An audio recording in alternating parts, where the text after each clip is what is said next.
நான் பேச ஆரம்பித்தேன்னா திமுகவை பற்றி தமிழ்நாட்டில் நீங்கள் நாரி போயிடுவீங்க. ஏன்னா எனக்கு எல்லாமே ஆதாரத்தோடு பேசும். அது உங்களுக்கு நான் பேசுகிறத நீங்கள் கேட்டுன்னு இருப்பீங்க. அது எல்லா அமைச்சர்களுக்கும் தெரியும். ஈனம், மானம், சூடு, சொரணை இது எல்லாமே திமுக கட்சியில் யாராவது அதெல்லாம் இருந்துச்சுன்னா சீமானை கூப்பிட்டு முதல்ல சீமானை ஃபேஸ் டு ஃபேஸ் வந்து எதிர்த்து நின்று பார்க்க மாட்டான். நீ பக்கத்தில் கூப்பிட்டு உட்கார வச்சுருக்கிற.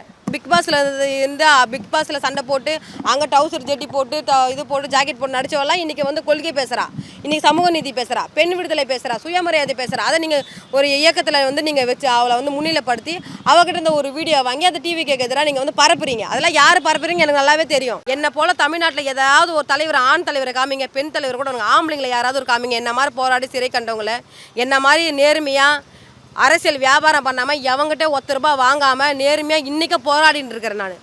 நான் நினச்சேன்னா என்றைக்கும் எம்எல்ஏ எம்பி ஆகிருக்கலாம், நான் மந்திரியாக கூட ஆகிருக்கலாம். நான் இன்றைக்கும் எல்லோரும் சொல்லிட்டு தான் இருக்கிறாங்க.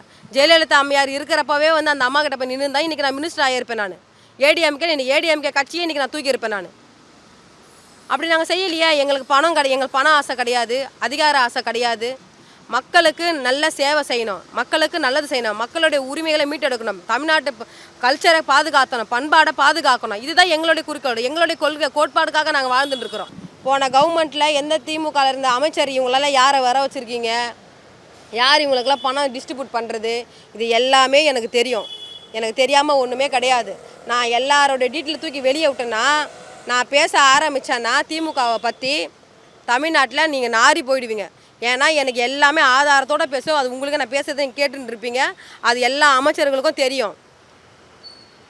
ஒரு தமிழ்நாட்டில் ஒரு கலைஞர் கருணாநிதி அவர்கள் உங்களுடைய அப்பா. உங்கள் அப்பாவுடைய பேனாசிலியை நீங்கள் சென்னை மெரினா பீச்சில் வைக்கிறேன்னு சொல்கிறப்ப எங்களுக்கெல்லாம் கொதிச்சு போச்சு. ஏன்னா தமிழை வாழ வைத்த தலைவர் தமிழ்நாட்டில். தமிழுடைய கலாச்சாரம் என்ன அப்படின்னு நம்ம வந்து திமுகவில் அந்த தலைவர் பெரியாருக்கு அப்புறம் அண்ணாக்கு அப்புறம் அவருடைய புகழை இவர் தாங்கி பிடிச்சி சமூக நீதியை பேசின தலைவர்.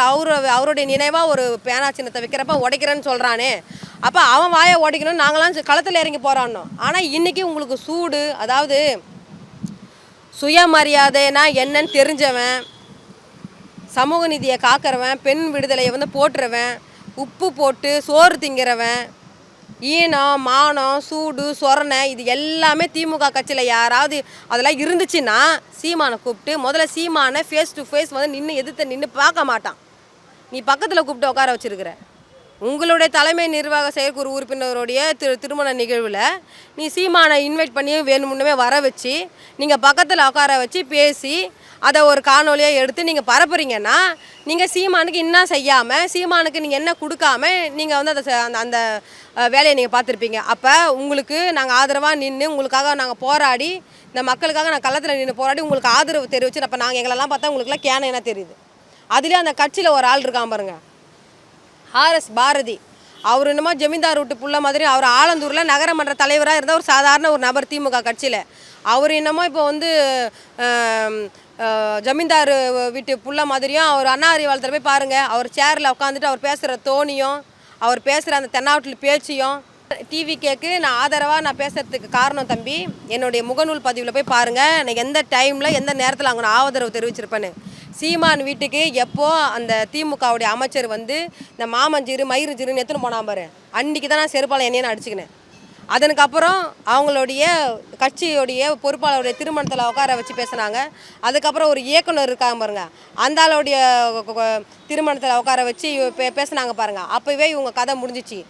ஆரம்பத்தில் இருந்து சீமான் அவர்களுக்கு திமுக கட்சி தான் பணத்தையும் படைபலத்தையும் கொடுத்து அந்த ஆளை வளர்த்து விட்டது திமுக தான் நாங்கள் முடிவு செஞ்சோம். அன்றைக்கே நான் திமுகவுடைய ஆதரவை வந்து வெளியிட்டு டிவிகேக்கு ஆதரவு தெரிவித்தது காரணம் என்ன தெரியுங்களா?